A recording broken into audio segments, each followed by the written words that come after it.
ಚಿಕ್ಕಬಳ್ಳಾಪುರ ಜಿಲ್ಲೆಯಲ್ಲಿರ್ತಕ್ಕಂಥ ಈ ಕದಿಮರು ಸಮಾಜ ಕಲ್ಯಾಣಕ್ಕೆ, ಹಿಂದುಳಿದ ವರ್ಗ ಕಲ್ಯಾಣಕ್ಕೆ, ಅಲ್ಪಸಂಖ್ಯಾತರ ಕಲ್ಯಾಣಕ್ಕೆ ಲೂಟಿ ಹೊಡಿತಾ ಇದ್ದಾರೆ.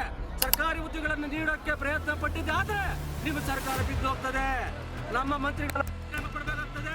ಕೇವಲ ಬಲಗೈ ಜಾತಿಗಳಿಗೆ ಮಾತ್ರ ಅದು ಅನ್ಯಾಯ ಆಗಿದೆ ಅಂತಕ್ಕಂಥದ್ದು ಇಡೀ ವರದಿಯ ಒಂದು ಸಾರಾಂಶ ಆಗಿದೆ.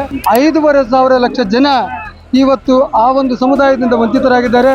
ದಾಸರವರು ಅವೈಜ್ಞಾನಿಕ ವರದಿಯನ್ನು ನೀಡಿದ್ದಾರೆ. 4-5 ಜಾತಿಗಳನ್ನ ಪ್ರತ್ಯೇಕವಾಗಿ ಇಂಗಿಡಿಸಿ 5,500 ಲಕ್ಷ ಜನಸಂಖ್ಯೆಯನ್ನು ಹೊರಗಡೆ ಇಟ್ಟಿದ್ದಾರೆ.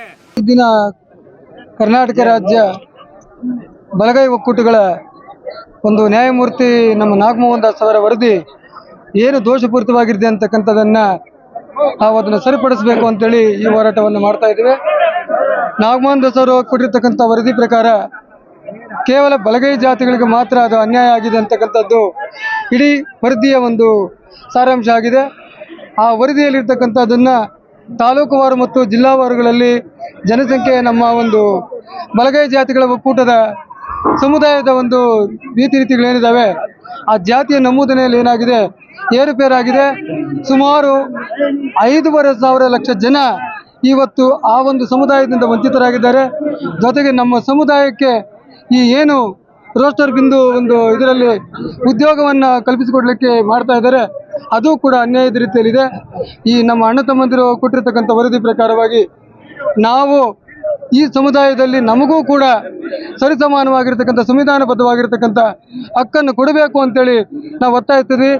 ಯಾವುದೇ ಜಾತಿಯನ್ನು ನಾವು ಇವತ್ತು ಅಲಗಳೆದಾಗಲಿ ಅಥವಾ ನಮ್ಮ ಅಣ್ಣ ತಮ್ಮಂದಿರಿಗೆ ನಾವು ದ್ರೋಹ ಬಗೆತಕ್ಕಂಥದ್ದಾಗಲಿ ಯಾವುದೇ ವಿಧವಾಗಿರ್ತಕ್ಕಂಥ ಒಂದು ಹಕ್ಕನ್ನು ಕಿತ್ತು ನಮಗೆ ಕೊಡಿ, ನಾವು ಅದರಿಂದ ನಾವು ಜೀವನ ಮಾಡ್ತೀವಿ ಅಂತ ಹೇಳ್ತಕ್ಕಂಥದ್ದೆಲ್ಲ ನಮ್ಮದು. ನಾವು ಯಾವುದೇ ನಮ್ಮ ಸಂಪುಟ ಸಚಿವರಾಗ್ಬೋದು ಅಥವಾ ನಮ್ಮ ಪದಾಧಿಕಾರಿಗಳಾಗ್ಬೋದು, ಯಾರೇ ಆಗ್ಬೋದು, ಯಾರೂ ಕೂಡ ಇದಕ್ಕೆ ಒಂದು ದುರುದ್ದೇಶದಿಂದ ನಾವು ಇಟ್ಕೊಂಡು ಈ ಹೋರಾಟವನ್ನು ಮಾಡ್ತಾ ಇಲ್ಲ. ನಮಗೆ ಸಂವಿಧಾನಬದ್ಧವಾಗಿರ್ತಕ್ಕಂಥ ಹಕ್ಕನ್ನು ಕೊಡಲೇಬೇಕು. ಅದು ನ್ಯಾಯಯುತವಾಗಿರ್ತಕ್ಕಂಥದ್ದು, ನಮ್ಮ ಸಮುದಾಯಕ್ಕೆ ಸೇರಬೇಕಾಗಿರ್ತಕ್ಕಂಥದ್ದು. ಬಾಬಾ ಸಾಹೇಬ್ ಅಂಬೇಡ್ಕರ್ ಅವರು ಏನು ಸಂವಿಧಾನ ಬರೋದು 2 ಜಾತಿಗಳು ಕೂಡ ಸರಿಸಮಾನವಾಗಿರ್ತಕ್ಕಂಥ ಹಕ್ಕನ್ನು ಕೊಟ್ಟಿದ್ದಾರೆ, ಅದು ನಮಗೆ ಸಮರ್ಪಕವಾಗಿ ಅರಿಯಲಿ ಅಂತೇಳಿ ಬರಲಿ ಅಂತಕ್ಕಂಥ ಒಂದು ಹೋರಾಟವನ್ನು ಮಾಡ್ತಾ ಇದ್ದೀವಿ. ನಾಗಮೋಹನ್ ದಾಸರವರು ಅವೈಜ್ಞಾನಿಕ ವರದಿಯನ್ನು ನೀಡಿದ್ದಾರೆ. ಹೇಗಂದ್ರೆ ಬಲಗೈ ಜಾತಿಗಳಿಗೆ ಸೇರ್ತಕ್ಕಂಥ ವಲಯ ಗುಂಪಿಗೆ ಸೇರ್ತಕ್ಕಂಥ ಛಲವಾದಿ, ಆದಿ ದ್ರಾವಿಡ, ಆದಿ ಕರ್ನಾಟಕ, ಆದಿಮಾಲ 4-5 ಜಾತಿಗಳನ್ನ ಪ್ರತ್ಯೇಕವಾಗಿ ಇಂಗಿಡಿಸಿ 5,500 ಲಕ್ಷ ಜನಸಂಖ್ಯೆಯನ್ನು ಹೊರಗಡೆ ಇಟ್ಟಿದ್ದಾರೆ. ಇದು ಮಹಾಕುತಂತ್ರ, ಇದು ಅವೈಜ್ಞಾನಿಕ. ಅದಕ್ಕೋಸ್ಕರ ನಾವೇನು ಒಳ ಮೀಸಲಾತಿ ವಿರೋಧಿಗಳಲ್ಲ ಬಂಧುಗಳೇ, ಯಾವುದೇ ಕಾಲಕ್ಕೂ ನಾವು ಒಳ ಮೀಸಲಾತಿ ವಿರೋಧಿಗಳಲ್ಲ. ಇವತ್ತು ಏನು ನೀವು ಅಂಕಿ ಸಂಖ್ಯೆಗಳನ್ನ ಬಲಗೈ ಜಾತಿಗಳ ಬಂಧುಗಳಾದ ಹೊರಗಡೆ ಇಟ್ಟಿದ್ದೀರಿ, ಅದು ಕ್ರೋಢೀಕರಣ ಮಾಡ್ರಿ. ಮತ್ತೆ ಚಿತ್ರದುರ್ಗ ಜಿಲ್ಲೆಯಲ್ಲಿ ಬರೀ 334 ಜನಸಂಖ್ಯೆ ಸೋಸಿದ್ರಿ.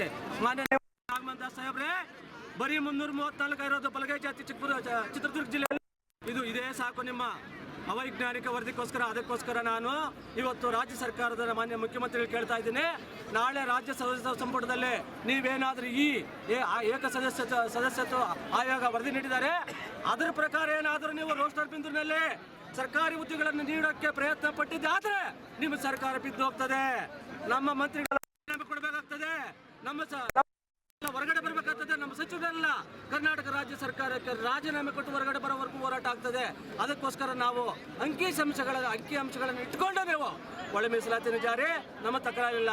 ಮತ್ತೆ ಬಂಧುಗಳೇ, ಇವತ್ತು ಏನು ಹೌದು ಯಾವಕ್ಕೋಸ್ಕರ ಬಾಬಾ ಸಾಹೇಬರ ಮೀಸಲಾತಿ ಕೊಟ್ರಂತಂದ್ರೆ ದಲಿತರ ಮಕ್ಕಳು, ಹಿಂದುಳಿದ ವರ್ಗ ಮಕ್ಕಳು, ಅಲ್ಪಸಂಖ್ಯಾತರ ಮಕ್ಕಳು ಶಾಲಾ ಕಾಲೇಜುಗಳಲ್ಲಿ ಓದಿ ಹಾಸ್ಟೆಲಲ್ಲಿ ಇದ್ದು ಉನ್ನತ ವಿದ್ಯಾಭ್ಯಾಸ ಹೊಂದಲಿ ಅಂತ ಇವತ್ತು. ಆದ್ರೆ ಇವತ್ತು ಚಿಕ್ಕಬಳ್ಳಾಪುರ ಜಿಲ್ಲೆಯಲ್ಲಿರ್ತಕ್ಕಂಥ ಈ ಕದಿಮರು ಸಮಾಜ ಕಲ್ಯಾಣಕ್ಕೆ, ಹಿಂದುಳಿದ ವರ್ಗ ಕಲ್ಯಾಣಕ್ಕೆ, ಅಲ್ಪಸಂಖ್ಯಾತರ ಕಲ್ಯಾಣಕ್ಕೆ ಲೂಟಿ ಹೊಡಿತಾ ಇದ್ದಾರೆ. ಇವರು ಯಾರು ಮೂಲಗುತ್ತಿಗೆದವರಿಂದ ಸರಬರಾಜು ತಗೊಂತಾರಲ್ಲ, ಇವರು ತಿರಸ್ಕರಿಸಬೇಕು ಅನ್ನೋದು ಮೊದಲನೇ ಮನವಿಯಲ್ಲಿದೆ. ಅದರ ಜೊತೆಗೆ ಇನ್ನೂ 6 ಮನವಿಗಳಿದೆ. ಅದೇ ರೀತಿ ಜಿಲ್ಲೆಯಾದ್ಯಂತ ಇರುವಂಥ ಹಾಸ್ಟೆಲ್ಗಳು, ಸಮಾಜ ಕಲ್ಯಾಣ ಇಲಾಖೆ ಆಗಿರ್ಬೋದು, ಅಲ್ಪಸಂಖ್ಯಾತರ ಕಲ್ಯಾಣ ಇಲಾಖೆ ಆಗಿರ್ಬೋದು, ಹಿಂದುಳಿದ ವರ್ಗಗಳ ಕಲ್ಯಾಣ ಇಲಾಖೆ, ಇದರಲ್ಲಿ ಏನು ಅವ್ಯವಹಾರಗಳು ನಡೆದಿದೆ ಅನ್ನೋದು ತಾವು ವಿಸ್ತೃತವಾಗಿ ಹೇಳಿದೆ. ಅದನ್ನು ಸಹ ಮಾನ್ಯ ಮುಖ್ಯಮಂತ್ರಿಗಳಿಗೆ ಜಿಲ್ಲಾಧಿಕಾರಿಗಳ ಮುಖಾಂತರ ತಪ್ಪಿಸಬೇಕು ಅಂತ ತಾವು ಮನವಿ ಮಾಡ್ತಾ ಇದ್ದೀರಾ. ನಮ್ಮ ಹಂತದಲ್ಲಿ ಯಾವುದು ಆಗುತ್ತೆ ಅದನ್ನು ತನಿಖೆ ಮಾಡಿಕೊಳ್ಳಲಿಕ್ಕೆ ನಾನು ಜಿಲ್ಲಾಧಿಕಾರಿಗಳ ಗಮನಕ್ಕೆ ತರ್ತೇನೆ. ತಾವೆಲ್ಲ ಶಾಂತಿಯುತವಾಗಿ ಸುಮಾರು 1000ಕ್ಕೂ ಹೆಚ್ಚಿನದಾಗಿ ಜನ ಸೇರಿದ್ದೀರಾ. ಅತ್ಯಂತ ಶಾಂತಿಯುತವಾಗಿ ಪ್ರತಿಭಟನೆಯನ್ನು ಮಾಡಿದ್ದೀರಾ. ತಮಗೆಲ್ಲರಿಗೂ ಜಿಲ್ಲಾಡಳಿತದ ಪರವಾಗಿ ಕೃತಜ್ಞತೆ